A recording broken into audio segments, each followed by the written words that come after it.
ég horfði á eftir vaktfélagi mínum þegar hann var mitt í Breiðholtslökunni.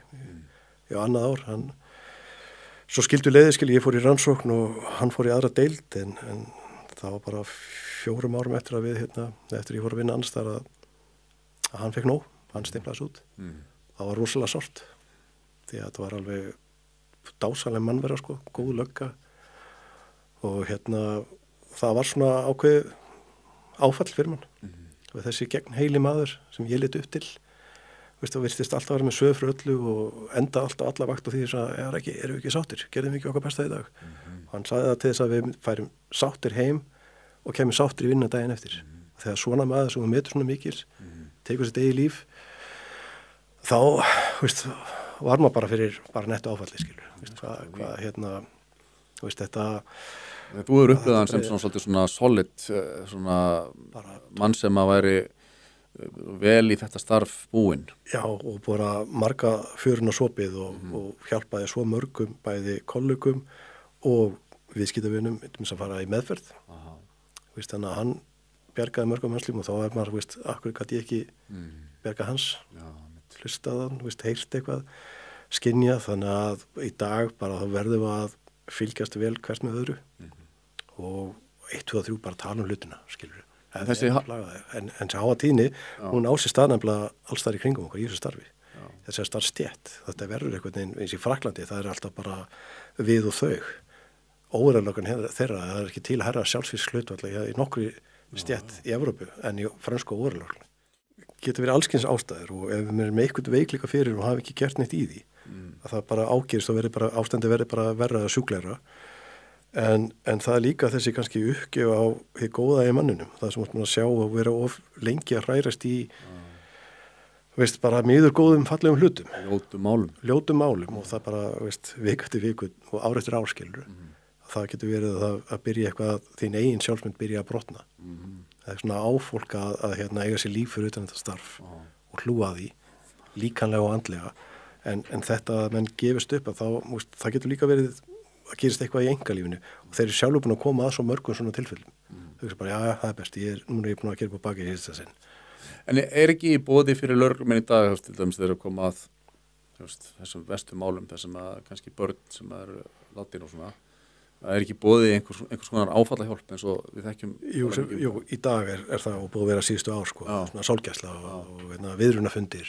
Já, viðrunafundir. En þetta var ekki þegar ég var í svona rannsóknardeildum og ekki fyrstu árin í tæknideild, skilur við. Það var alltaf að koma að þessu líka, en það verður alltaf eitthvað mál sem maður gleymir aldrei og önnur sem maður bara fennir yfir, skilur við.